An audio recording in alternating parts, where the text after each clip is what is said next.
it's about time we got back to Donkey Kong Country, isn't it?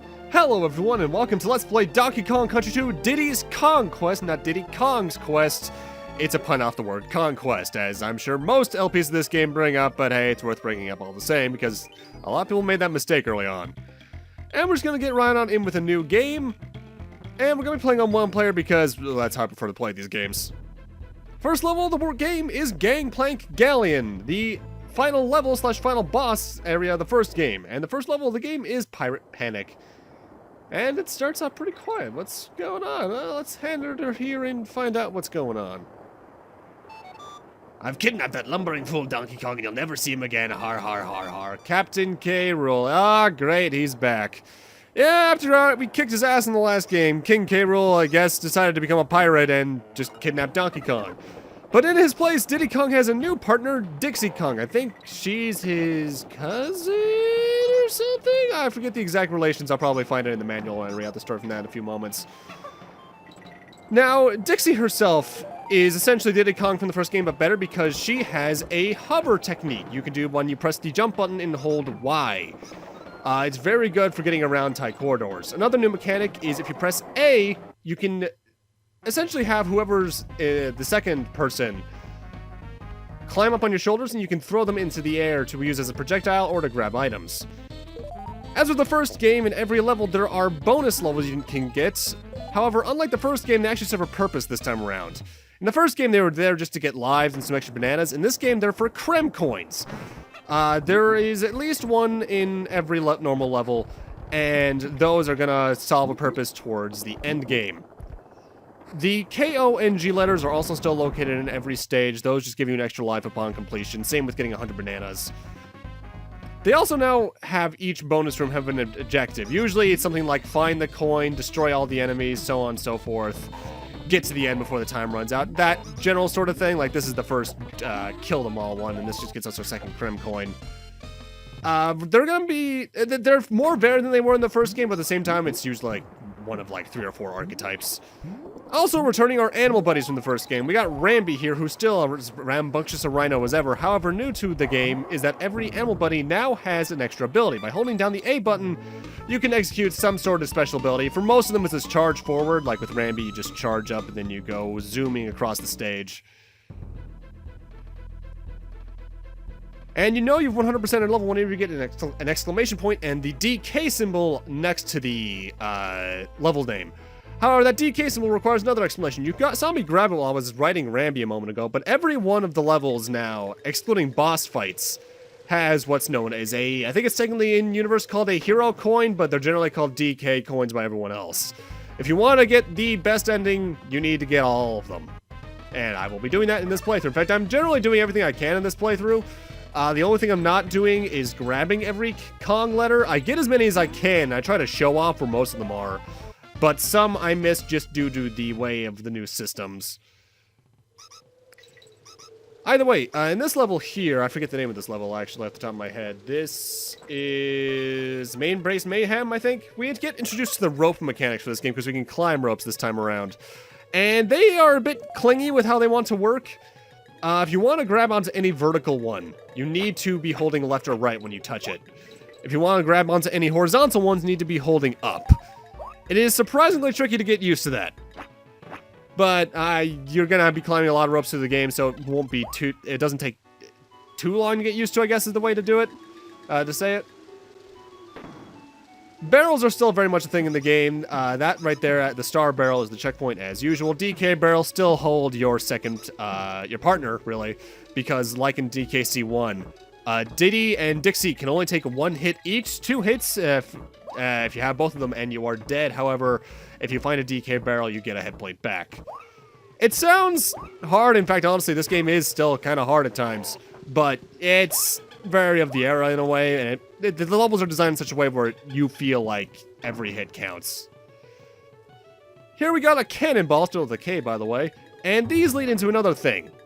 Cannonballs can be found through some stages that have a bonus cannon, which is the same as a bonus barrel, which launches you to the bonus stages, only you need to get the cannonball to the cannon in order to access the bonus stage. In this case, we just need to destroy more of these enemies. I forget what the name of them are. You just do that by throwing the cannonball at them, and you can throw upwards. It's a bit hard to do at the start because you're not used to the timing of it, but you need to be holding up when you let go of it is the best way to describe it. Now, something I should discuss is the Game Boy Advanced version.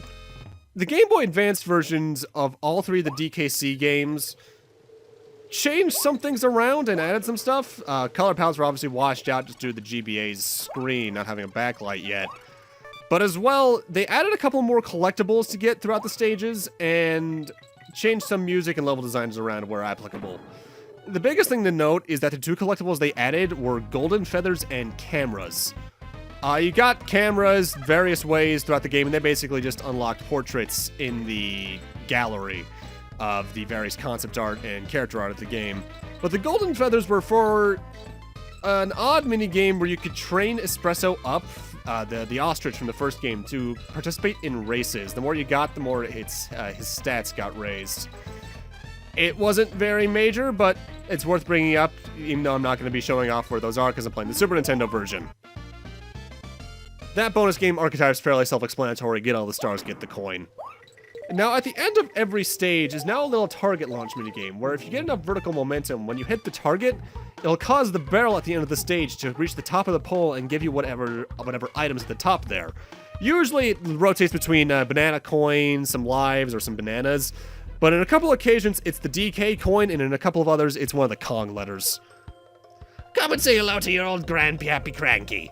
I'm back by popular demand to offer you my wealth and game-playing wisdom for this unnecessary sequel. Enough talk, let's see your tokens.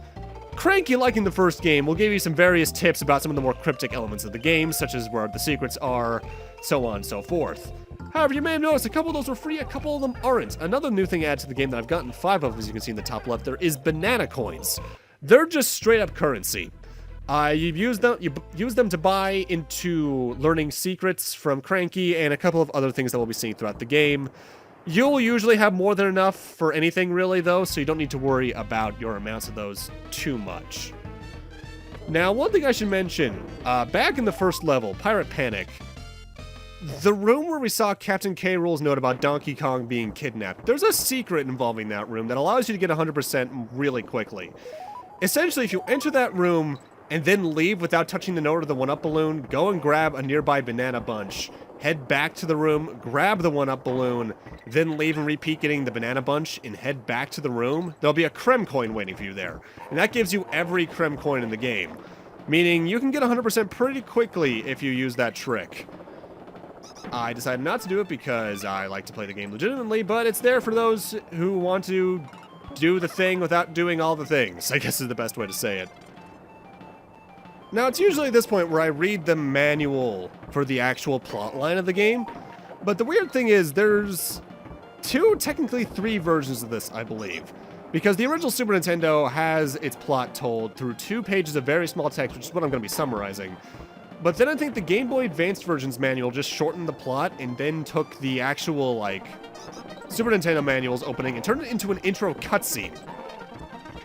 To summarize, essentially, Donkey Kong, still relaxing after the adventure of DKC-1, is relaxing on a beach with Funky, who then completely wipes off a surfboard, and then is promptly ignored by Donkey when he asks him to join him. Cranky comes up, complaining that he's being too lazy and that Cranky at this point would still be throwing barrels and kidnapping people 7 days a week. Cranky leaves, but then comes back with Diddy, only to find that Donkey Kong and his beach chair have been completely kidnapped, and they see Kremling footprints all over the place. Confirming this is a note they find reading, "To the yellow-bellied and land-loving Kong family, har har, we got the big monkey. If you want him back, you scurvy dogs, you'll have to hand over the banana horde, Captain K.Rool." Before we continue on, though, this is the Kong College run by Wrinkly Kong. This is Cranky's wife. This is not only your save point. The first save in most worlds are free, but after that I think it costs 2 banana coins. She is closer to being your outright tutorial. She'll give you various instructions on how various mechanics work throughout the game, info on the bosses of any given world, so on and so forth, as well as some more minor tutorial stuff later on. She is definitely the more helpful between her and Cranky. And now we have our first swimming level. Swimming in this game works the same as it did in 1, only we don't have aquatic ambience, which makes me very sad. I love that track. In that jumping is still how you well, swim upwards. Going back to the manual summary, after they read the note, Wrinkly, Funky, and all the other Kongs come in saying, well, shit. Are we going to give him the bananas? Diddy just goes, no, we just got those back.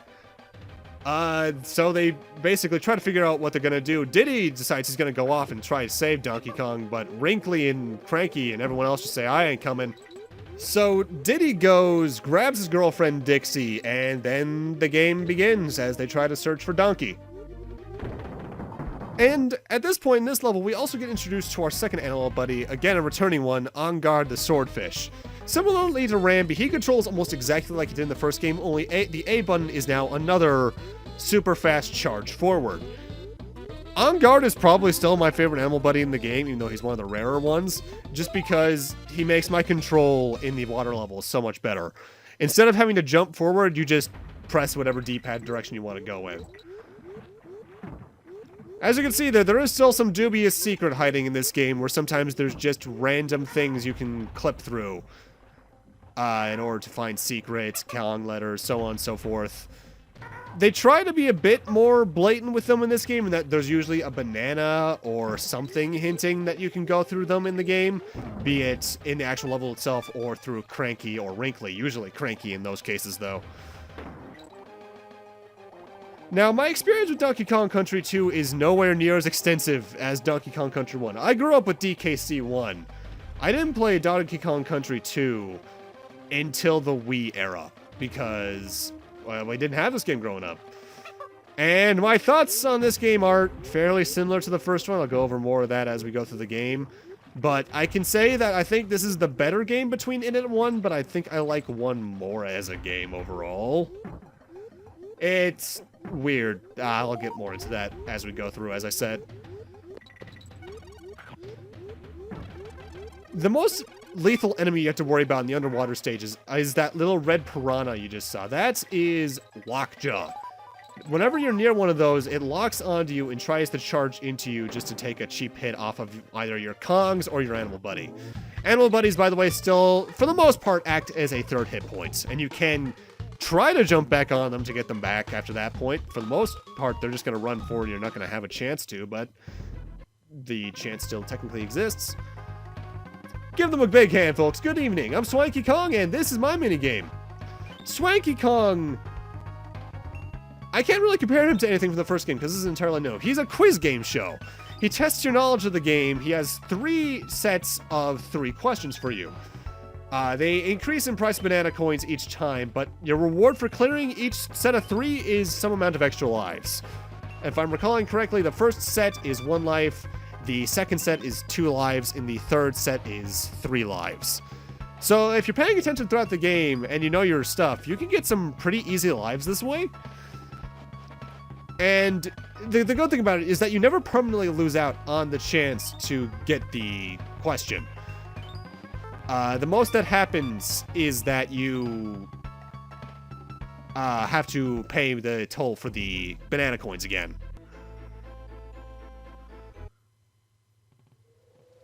And now we have our first new animal buddy. This is Ratty the Rattlesnake. He is essentially a pogo stick. He only moves by jumping. If you hold down the jump button, you get a much higher jump. However, his ultimate jump is if you hold down the A button, where he'll charge up a mega jump, and he'll jump, I think, twice as high, maybe even 2.5 times as high as possible jumps otherwise. Most animal buddies on the land stages can still bounce off most enemies, and that's going to be a pretty important thing when it comes to getting some of the secrets throughout the game. So, learn your animal buddies quickly. Another thing of note, you might recall in some of the levels in Donkey Kong Country 1, there were little warp barrels that were acted as shortcuts through the level. They're back in this game. However, if I'm recalling correctly, every level has one. To go over the ones we've missed thus far, in Pirate Panic, you take out the first clomp, and then you do a team throw onto the first of the top, the first of the 4 barrel platforms. In Main Brace Mayhem, you have Dixie jump right off of the starting platform, and then helicopter spin to the left until you land in it. It's invisible. In fact, I think every warp barrel is invisible. In Gangplank Galley, it's on the giant barrel stack at the start. You stand on the middle barrel and then do a jumping team throw straight up. In Lockjaw's locker, you swim right till the water rises, then swim left, keeping the ceiling above you on screen until you find it in a small niche near the start of the level. And in this level, it's directly below the start. You either helicopter spin, or cartwheel jump to the right underneath the sail Ratley's crate is on. And that is also worth bringing up. Another thing returning from the first game is Diddy and Dixie have an attack mapped to the Y button when you're on the ground. With Diddy, it's a cartwheel. With Dixie, it's a little hairspin. However, if you do one of those off of a ledge, you are actually able to still jump while you're in midair, essentially acting as sort of a midair jump. And that is going to be very useful later on in the game when it comes to getting some of the bonuses cleared, so learn to master that. In my experience, Diddy's midair jump works better in terms of height and distance, but I guess it's overall depending on who you prefer to play as. This game has a bit of a similar thing to the first game, though, where in Donkey Kong Country 1, most people tended to play as Diddy, as while he couldn't take out some of the enemies, he was overall faster and smaller, meaning you were probably you could probably play better as him. This game had something similar go on, where most people like to play as Dixie because of her flight ability. And because of that, there started this weird chain where the secondary character would be the main character in the next game, because Donkey Kong Country 3 stars Dixie. Also, I love that Dixie plays the guitar when you get the item at the end of a stage. Once again from the first game, Funky returns as a mid-world travel point. For 2 banana coins, if you find him in any of the worlds, you can travel back to any previous world if you missed an item there. I'm going to be taking advantage of him later on, but that's not for a good while. For now, we're on to the first boss of the game, Crow, who is a returning enemy design from the first game, essentially a bigger necky. Crow starts off the boss by dropping some eggs onto you. If you jump onto them, you can then pick them up and throw them at him to cause damage. Our goal is to do this 4 times. However, unlike the first game, bosses are now notable in that they have 2 distinct phases to them. Upon damaging Necky the second time, he changes his strategy up. Instead of trying to throw the eggs at you, he just bonks into the mast and then causes eggs to fly out at random. I forget if you can jump on them. I think one of them just outright will land on the floor at that point. And then you have to throw them at him again. This phase is more dangerous just because he's moving around more often, meaning you're less likely to hit him and more likely to get hit. But overall, he's still the first boss and it's still really easy. Also, for beating a given boss, you get a K.O.N.G coin. And now we're on the world's map. As we go back to Gangplank Galleon there, you can see we have the exclamation point and the DK coin, which means we found every bonus level and we have every hero coin. But with that, and us entering Crocodile Cauldron, I think, I'm going to need to end this off here. Thank you guys for watching, and in part 2, I'll be entering the second world. See you guys then.